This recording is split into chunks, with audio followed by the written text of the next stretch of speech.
Seja bem-vindo para esse vídeo e nesse vídeo daqui eu vou fazer a análise da vitória do Atlético Paranaense por 1-0 contra o Galo, jogo que era importantíssima a vitória nessa briga contra o rebaixamento e enfim, ela veio. Vou fazer a análise aqui completinha, beleza? Só antes de tudo, solta aí a intro. Bom, vamos lá então. Primeira coisa que eu acho que vale destacar é o cenário da partida, né? O foco do Galo claramente é a final da Libertadores. Já tinha deixado isso claro no meio de semana contra o Flamengo, agora de novo contra o Atlético Paranaense. Não à toa, nos dois jogos o Galo não fez nenhum gol. Lá ficou no 0-0 com o Flamengo e aqui perdeu por 1-0 contra o Paranaense. Enfim, era uma vitória importantíssima nessa briga contra o rebaixamento. Primeiro falar como é que foi o gol da partida, um gol espetacular do Coelho, ele recebe um passe do Beleze da linha de zaga para o ataque do Paranaense, ele recebe pela esquerda, corta para o meio, dá uma chapada na gaveta, cara, um golaço espetacular, com certeza no top 10 dos gols mais bonitos desse Brasileirão, na minha visão pelo menos sim, e enfim, um gol espetacular do Coelho que foi o gol que definiu a vitória. Vamos aprofundar aqui na análise, começando pelo mandante Atlético Paranaense. Queria destacar só uma coisinha ainda. Duas. A primeira, eu tô produzindo alguns shorts, aqueles vídeos curtos e postando aí no canal. Eu criei um quadro, né, o Dream Transfers, que é basicamente transferências hipotéticas. Então, se você quiser, você pode comentar algumas sugestões aqui embaixo. Até agora eu já comentei. Se você fosse torcedor do Vasco, você aceitaria a contratação do Gabigol? Se você fosse torcedor do Atlético Mineiro, se você teria duas opções, né? O Gemerson voltar, sendo titular em todos os jogos, inclusive nos clássicos contra o Cruzeiro. Ou o Davi Luiz, sendo o maior salário, capitão e batedor de pênalti oficial. Então, já foi essas duas hipóteses. Eu já criei mais algumas, né? E eu vou tentar fazer o seguinte: é, postar pelo menos um vídeo no canal por dia. Hoje tem essa análise, então amanhã, se eu fizer outra análise, eu posto. Se não, eu tento postar algum desses shorts. Enfim, tentar aumentar o volume de vídeos postados no canal, tá bom? Eu já criei alguns tipo: o Yuri Alberto pelo Flaco Lopes e alguns por aí vai, tá bom? Então comenta algumas sugestões aí embaixo se você quiser. E a outra, o meu canal de apostas, o BR Tips, a gente envolveu duas apostas nesse jogo, que era pro Paranaense ter mais chutes e mais escanteios, foi o que aconteceu, era a tendência pela importância do jogo. E a outra, que era o Atlético Paranaense ter dois cartões, teve, ter um chute a gol no primeiro tempo, teve, inclusive fez gol, né, o do Coelho. Ter seis chutes no primeiro tempo, era cinco ou seis, eu acho que cinco na verdade, teve. E aí deu red, porque precisava de dois escanteios no primeiro tempo e teve só um, né? Então, como são odds 2, no final das contas a gente ficou empatado, talvez um pouquinho no lucro, dependendo da odd do Paranense ter mais chutes e mais escanteios. Enfim, o Berg Tips tá aqui embaixo o link para quem quiser. É... Enfim, sem mais enrolação, vamos lá, né? Destaques do Paranaense primeiro. Vamos começar pelo gol. O Mikael não foi muito exigido, que eu me lembre de cabeça. Defesas dele só de fora da área do Scarpa. Um chute no primeiro tempo, mas era uma defesa até que tranquila. Um chute muito de longe que ele defendeu. Não foi muito exigido. O Galo teve muito a bola, isso vale destacar. O Galo teve muito mais posse de bola o jogo inteiro. Mesmo quando estava 0-0 e o Paranense precisava muito mais do resultado, o Galo tinha mais o controle do jogo. Até pela formação, né? O Galo usa três zagueiros e administra muito a posse com eles, principalmente com Batalha fazendo essa saída de jogo centralizado, fazendo muito o que o Alan fazia na época do Cuca. A diferença é que o Alan, sem a bola, ia para a linha dos volantes. O Batalha não, o Batalha é literalmente um zagueiro. Ele é volante de origem e foi adaptado para a zaga. É muito mérito do Milito nessa escolha que, na minha visão, foi muito bem feita, né? Enfim, e o Galo teve muito mais a bola, porém gerou muito pouco, né? E até por isso o Mikael não foi muito exigido. Nos laterais, o Godoy e o Esquivel, os dois não apareceram tanto do meio para frente, focaram mais na parte defensiva e marcaram bem, né? Tanto é que pelo lado esquerdo o Bernard não criou nada, o Rubens não criou nada, por sinal o Rubens bem abaixo, né? Foi mal na partida, e muitos erros técnicos. E do lado esquerdo o Esquivel. O Scarpa jogou o primeiro tempo pela direita, né? No segundo tempo ele vai para a esquerda, entra o Alisson pela direita e o Alisson também não criou nada. O Scarpa só um chute de longe também. Então os dois laterais bem. A dupla de zaga foi bem também. O Thiago Heleno cortando muitas bolas aéreas. Foi muito bem nesse quesito. No ataque também deu perigo com cabeceio para uma grande defesa do Everson no segundo tempo. E o Beleze participou do gol do Coelho com um excelente passe na saída de jogo. Então os dois zagueiros, o Thiago Heleno principalmente pelo quesito bola aérea e o Beleze pelo quesito saída de jogo, foram importantes. No meio de campo, o Gabriel na marcação foi muito bem. E o Eric discreto. O Eric não participou tanto, né? O Eric tem uma chegada muito boa à frente, mas como o Paranaense saiu ganhando cedo, de certa forma, não precisou subir tanto, ficou mais voltado para a marcação. Não à toa no segundo tempo entrou o Fernandinho, né? Acredito que o Fernandinho só tá no banco por causa da parte física.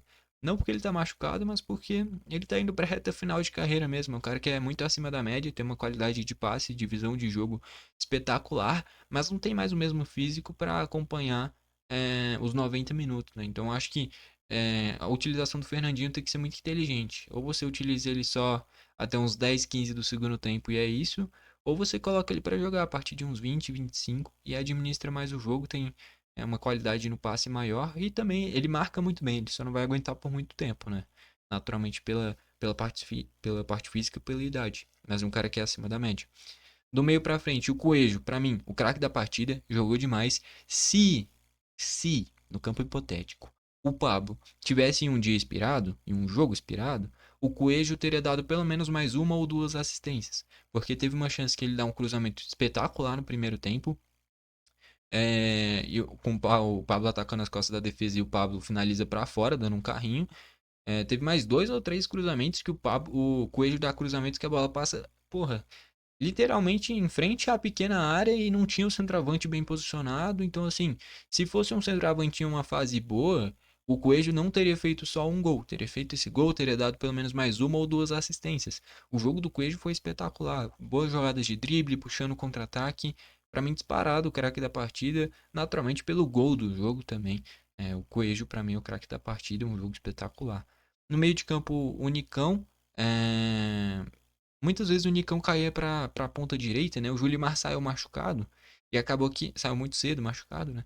E aí acabou que o Nicão caiu muito pra ponta, né? Caía mais pra ponta direita, por ser canhoto. O Coelho caía pra ponta esquerda. E o João Cruz entrou mais centralizado pra fazer esse meio campo, né? Então acabou que com a saída do Julimar, pro time, isso acabou sendo bom, né? Porque potencializou ainda mais o Coelho, cortando da esquerda pro meio. Não à toa o gol foi assim, né? Então, assim, é triste, lógico, é um cara que pode fazer falta para essa reta final. Tem que ver a gravidade da lesão do Julimar, que tinha produzido um contra-ataque espetacular, inclusive, antes de sair, que finalizou para fora, por muito pouco não foi gol. E depois saiu sentindo, saiu machucado, entrou o João Cruz no lugar dele. Daqui a pouco eu chego lá nos reservas. E o Pablo lá na frente, cara, não tem muito o que contestar a questão de esforço. O Pablo dá pra ver que tá se esforçando pra caramba, tá dando a vida, tá querendo ajudar muito o Atlético. Mas não consegue render, né? Ele perdeu uns dois, três gols, assim, que tinha que ter feito coisa melhor, né, cara? Ainda mais o clube nessa situação tem que ser efetivo nas oportunidades que tem. E o Paranaense perdeu muitos gols, o Pablo, inclusive, uns dois, três, por falta de posicionamento, errar na finalização. Poderia ter caprichado mais, né? Entrou o Fernandinho no lugar do Eric, que nem eu falei no segundo tempo. Entrou o Fernando para fazer essa cobertura pela esquerda, né? Usando dois laterais. Entrou o João, muito bom por sinal o Fernando. Eu gosto dele desde da época da Chapecoense. Entrou o João Cruz no meio. Eu gosto muito do João Cruz. Eu acho muito bom jogador. É uma promessa. Tem muito potencial, mas entrou mal no jogo, tá bom? Achei que o João Cruz fez um jogo abaixo.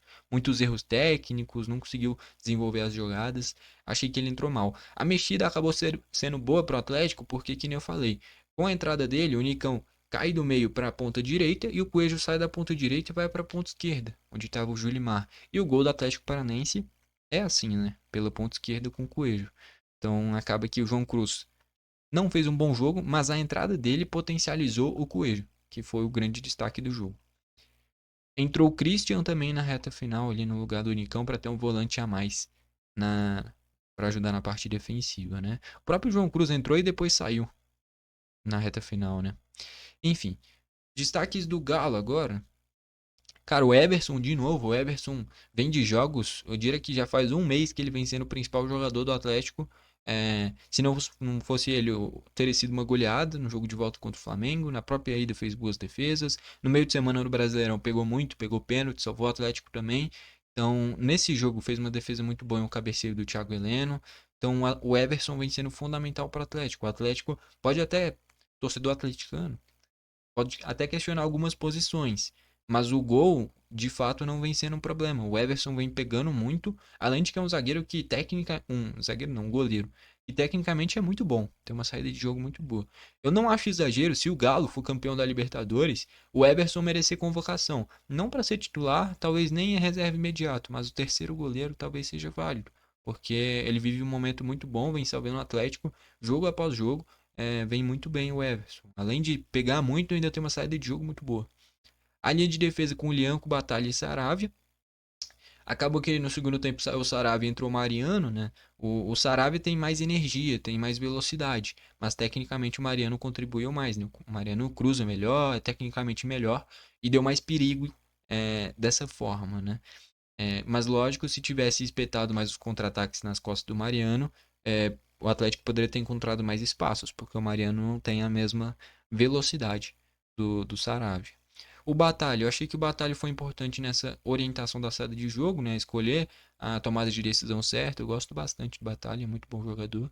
O Lianco, vive um momento espetacular. Se o Atlético ganhar a Libertadores, também acho que é zagueiro que possa ser especulado em seleção brasileira. O que eu acho um erro é ele jogar pela esquerda. O ideal desse Atlético é porque o Júnior Alonso está na seleção paraguaia, né? Mas o ideal é o Júnior Alonso, o Batalha e o Lianco. É a zaga titular. O Lianco pela esquerda perde a saída de jogo, né? E mesmo assim ele foi muito bem. Consegue utilizar bem a perna esquerda, conseguia puxar para o meio e usar direito. O Lianco é um zagueiro que tecnicamente é acima da média. Ele marca bem, tudo bem que fez um pênalti muito besta contra o Flamengo no meio de semana, mas é um cara que e todo jogo toma amarelo também, né? Vale destacar isso daí. Mas tecnicamente ele é muito bom e eu acho ele muito bom zagueiro. Enfim, o ideal dele é jogando pela direita, né? Que fica do lado da perna boa dele. Mas enfim, tá jogando demais o Lianco. Que nem eu falei, falhou contra o Flamengo quando fez o pênalti. Deu sorte que o Everson fez uma grande defesa no pênalti do Davi Luiz. Mas faz uma grande temporada desde que chegou no Atlético e é muito bom zagueiro, dá a vida, é aguerrido, se esforça pra caramba. E que nem eu falei, tecnicamente é muito bom. No meio de campo agora. Otávio e Fausto Vera. O Fausto Vera que não podia jogar na Copa do Brasil. Fez falta. É, é um volante que marca bem e tem essa chegada à frente, o Fausto Vera, né? Por outro lado, o Otávio até tentou desenvolver o jogo, mas não dá muito perigo para o adversário, né? O Otávio é um cara que ajuda na construção, mas não tem essa chegada à frente. Os alas, o Rubens eu achei muito abaixo, achei muito mal no jogo, por sinal. Errando chute, errando cruzamento. Teve cada lance bizonho do Rubens, muito abaixo no jogo.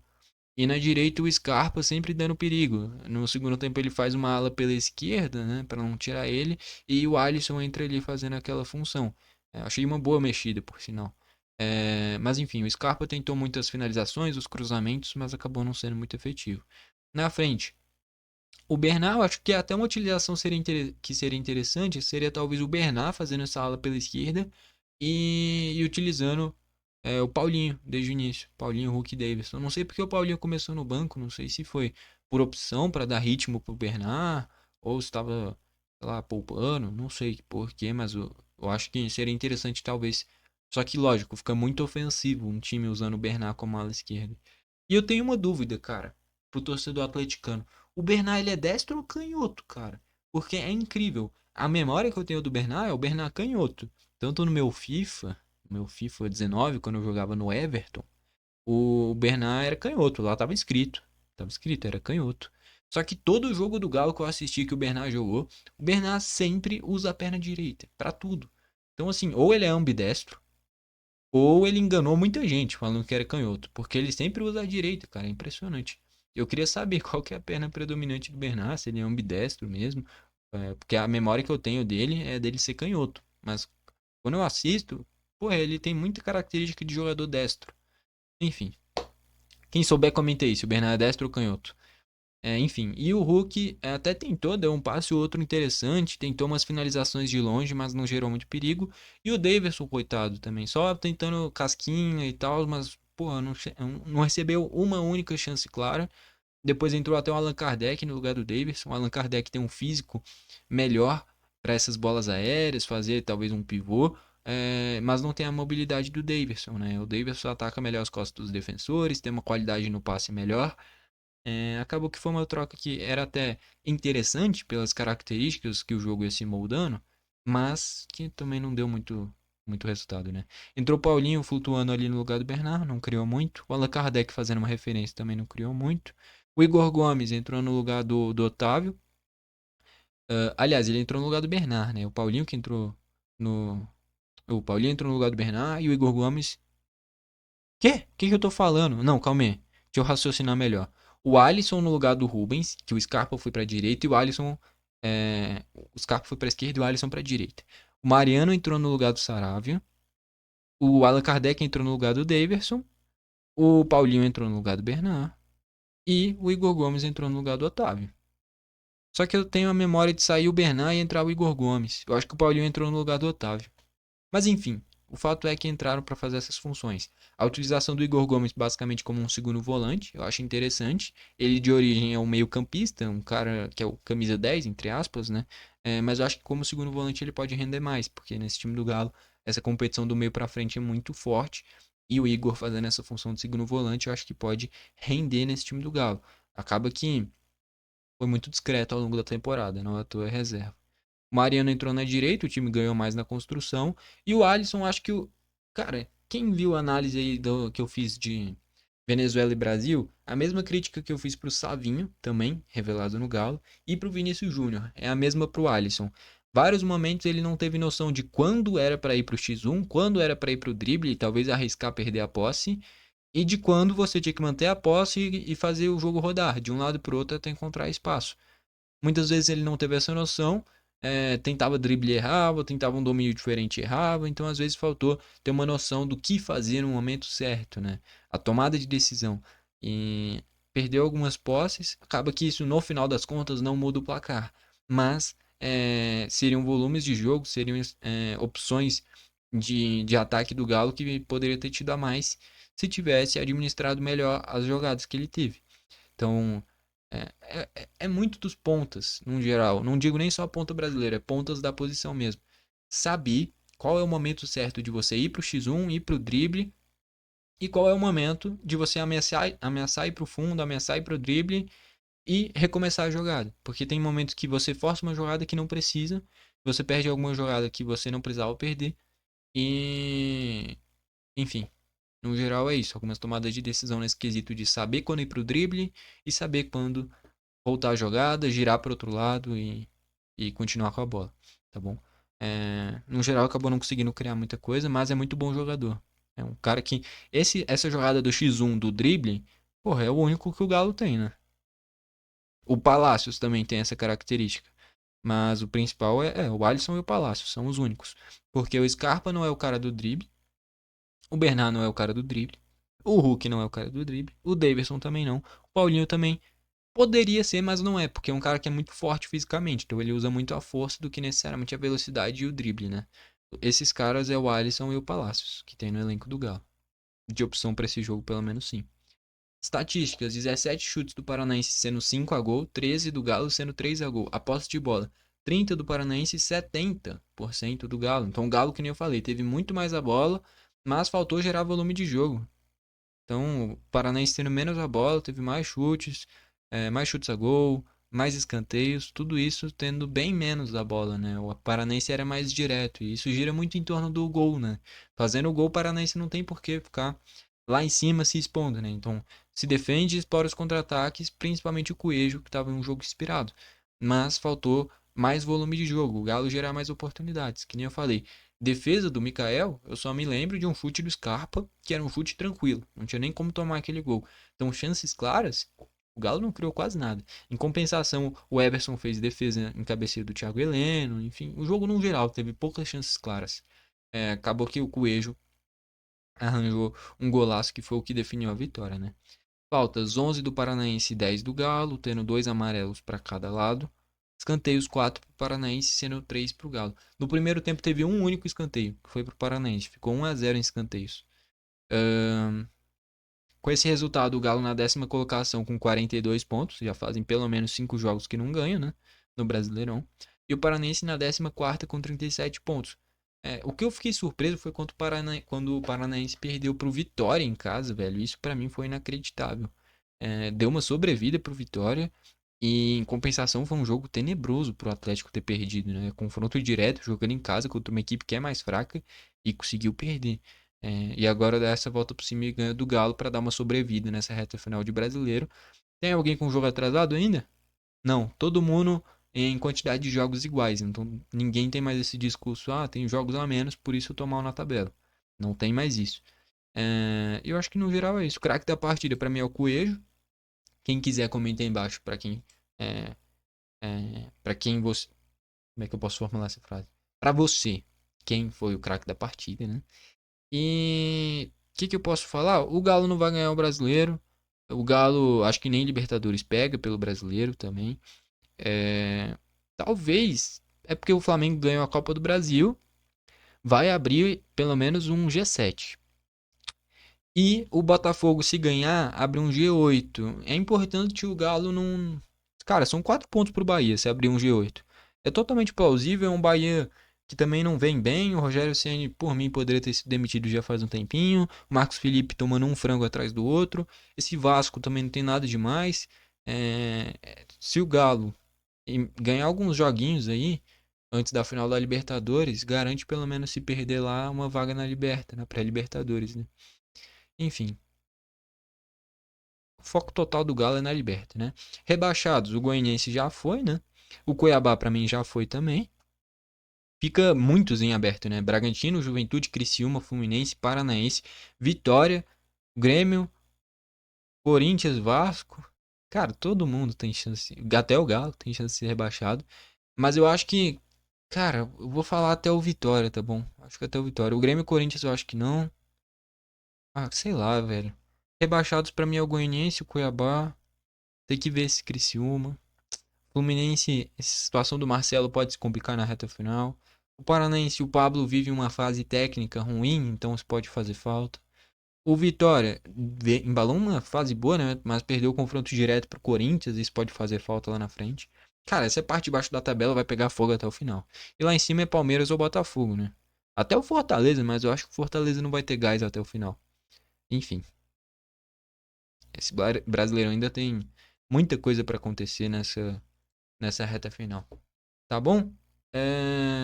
No geral é isso. Comenta aí pra você o que você achou da partida e quem que foi o craque da partida. Que nem eu falei, pra mim foi o Coelho. Quero saber a sua opinião. Bom, foi esse o vídeo. Valeu e falou.